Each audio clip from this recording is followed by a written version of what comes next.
अब जो खबर दिखाने जा रहे हैं हम आपको वो गुजरात के सूरत से, जहां जीएसटी के खिलाफ व्यापारियों के बंद के दौरान जबरदस्त हंगामा हुआ। जीएसटी पर कपड़ा कारोबारी दो गुटों में बंट गए। एक गुट कारोबार बंद कर जीएसटी का विरोध कर रहा है और दूसरे गुट के व्यापारी दुकानें खोलना चाहते हैं। यही दोनों गुट जो एक दूसरे के साथ भिड़ गए और हालात ऐसे बेकाबू हुए कि नियंत्रण पाने के लिए पुलिस को लाठीचार्ज का सहारा लेना पड़ा। शुरुआत नारों से हुई थी, जुलूस से हुई थी, लेकिन देखते ही देखते दोनों गुट एक दूसरे के साथ गुत्थम गुत्था हो गए। सूरत के कपड़ा कारोबारी पारंपरिक रूप से बीजेपी के समर्थक हैं। जीएसटी के विरोध में शुरुआत के दिनों में सभी कारोबारी एकजुट थे, लेकिन जीएसटी लागू होने के बाद विरोध कर रहे कारोबारियों में फूट पड़ गई है। कल नवसारी के सांसद और सूरत बीजेपी के स्थानीय नेताओं ने कारोबारियों के साथ बैठक की थी।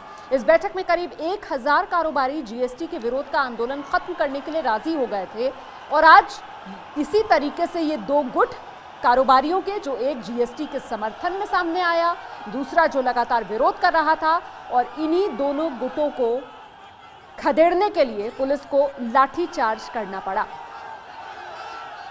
बीजेपी के स्थानीय नेता आंदोलन तोड़ना चाहते हैं, लेकिन आरोप है कि कांग्रेस आंदोलन को हवा दे रही है।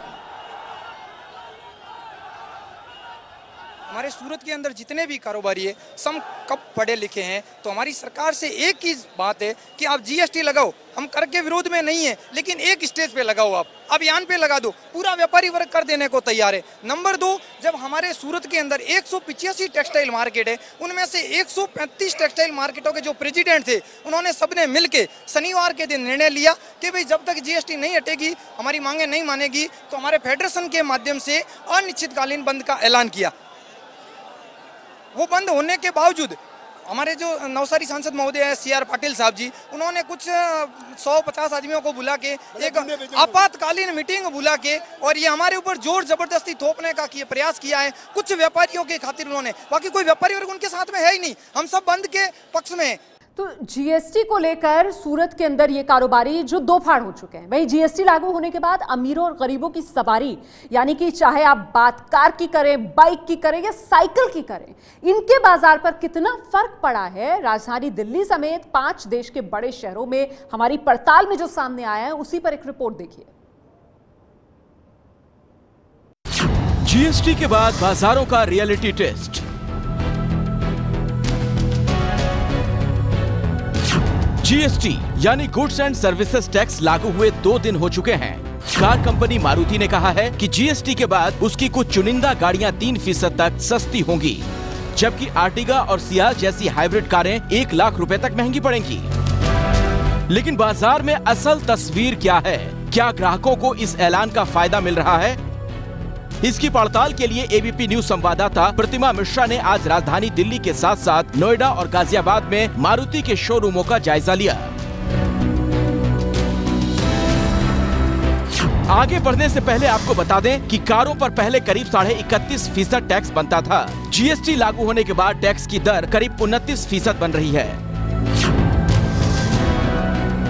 1 जुलाई को जीएसटी लागू हो जाने के बाद मारुति सुजुकी के जितने शोरूम हैं, वहां पर पहुंचने वाले कस्टमर्स को कोई अटेंड करने वाला नहीं पहुंचा। तो ऐसे में हम पड़ताल के लिए पहुंचे ये जानने के लिए कि आखिरकार समस्या कहां आ रही है। तो हमें ये जानकारी मिली कि मारुति सुजुकी के पास वो नए रेट्स आए ही नहीं हैं जिसपे ये साफ हो सके कि जीएसटी के बाद गाड़ियों के दाम सस्ते होंगे या महंगे होंगे और किस तरह की गाड़ियों पर कितना स्लैब जीएसटी का लगने वाला है। दिल्ली की तस्वीर देखिए। एबीपी न्यूज संवाददाता प्रतिमा मिश्रा ने शोरूम के स्टाफ से कार के दाम को लेकर बात करनी चाहिए, तो वो कैमरे पर आने के लिए तैयार नहीं हुआ। हालांकि पूछताछ में उसने बताया 2 दिन हो गए, मारुति कंपनी से अभी तक कोई ऑफिशियल मेल नहीं आया है कि किस गाड़ी पर कितना जीएसटी लगना है। ऐसे में पिछले 2 दिनों से शोरूम में जो भी ग्राहक पहुंच रहे हैं, सबसे इस शर्त पर बुकिंग की जा रही है कि जीएसटी की लिस्ट आने के बाद कार की जो कीमत बनेगी उसे देना होगा।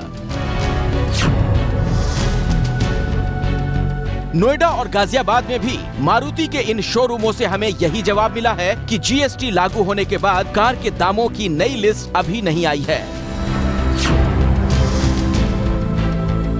दिल्ली एनसीआर में कार बाजार की तफ्तीश के बाद आपको मुंबई के घाटकोपर इलाके में लिए चलते हैं।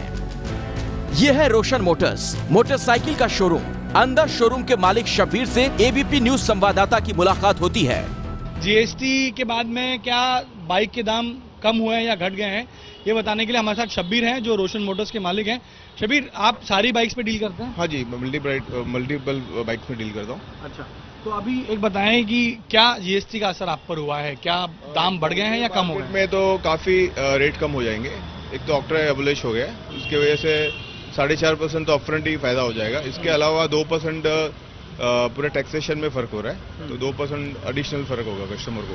अच्छा, बातचीत में पता चला कि जीएसटी के बाद 350 सीसी से कम की बाइक 3% तक सस्ती हो जाएगी, जबकि 350 सीसी से ज्यादा की बाइक की कीमत बढ़ जाएगी। अगर आपसे जानना चाहेंगे कि अभी ये किसी एक एक्टिवा की बात करें या दूसरे किसी मोटरसाइकिल की बात करें, तो पहले कितने में थी और आप अभी कितने में बेच रहे हो?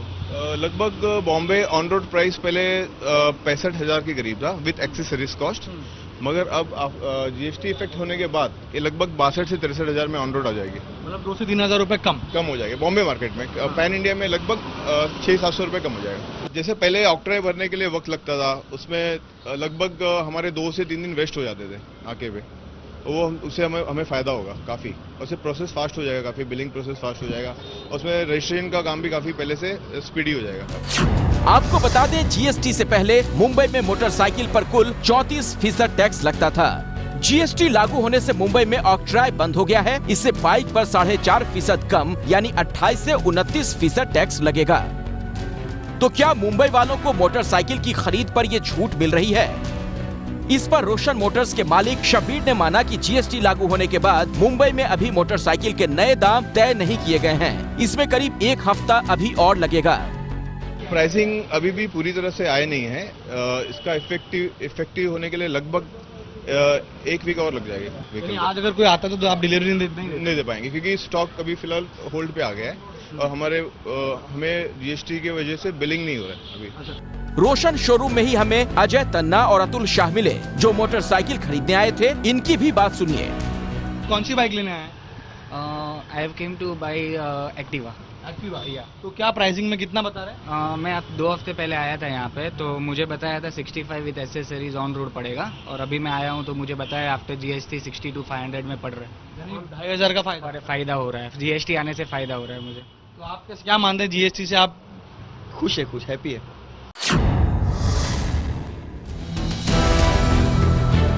कार और बाइक के बाद अब बात गरीबों की सवारी यानी साइकिल की। जीएसटी लागू होने के बाद साइकिल 10% महंगी हो गई है। जीएसटी से पहले उत्तर प्रदेश में साइकिल की बिक्री पर 2% टैक्स था, जो जीएसटी के बाद बढ़कर 12% हो गया है। तो क्या बाजार में साइकिल नई कीमतों पर बिकने लगी है? इसकी पड़ताल एबीपी न्यूज ने उत्तर प्रदेश के शहर इलाहाबाद में की। इलाहाबाद के ही कटरा इलाके में साइकिल की दुकान चलाने वाले फैजुल रहमान से भी एबीपी न्यूज संवाददाता मोहम्मद मोइन ने बात की। फैजुल का कहना था कि ना तो उन्हें अब तक जीएसटी समझ में आया है, न ही रजिस्ट्रेशन के कागज मिले, इसीलिए पुराने दाम पर ही साइकिल बेच रहे हैं। लेकिन ये है कि मालूम हुआ कि 12% जो है इस पे टैक्स लगेगा, और यही जानकारी है। फिलहाल अभी हम पुराने रेट से बेच रहे हैं, नया रेट कोई लागू नहीं किया। दुकानदार पे कस्टमर कम आ रहे हैं फिलहाल, और उसके बाद जो इसके जो भी असर आए आगे चल के देखा जाएगा अब क्या होता है इसमें। जीएसटी के बाद गरीबों की सवारी साइकिल 400 रुपए तक महंगी हो जाएगी। इसीलिए दुकानदार ही नहीं, ग्राहक भी मांग कर रहे हैं साइकिल को जीएसटी के दायरे से बाहर किया जाए। सरकार बॉलीवुड की पिक्चरों को जिस तरीके से टैक्स फ्री करती है, तो ये आम नागरिकों की सवारी साइकिल को भी टैक्स फ्री कर दे। नए नौजवान लड़के इस्तेमाल करते हैं, बुजुर्ग इस्तेमाल करते हैं, इसको टैक्स फ्री कर दे। किसान इसको इस्तेमाल करता है, टैक्स फ्री करके जीएसटी के दायरे से बाहर साइकिल को करा जाए, तब तो आम आदमी की जेबों पर डाका नहीं डाला जाएगा। हमारी पड़ताल में पता चला कि इलाहाबाद के ज्यादातर दुकानों में साइकिल अभी पुराने दामों में ही बिक रही है। वजह यह है कि दुकानदारों को जीएसटी की ज्यादा जानकारी नहीं है, इसीलिए इसे अभी लागू करने से वो बच रहे हैं। ये है एबीपी न्यूज, आपको रखे आगे।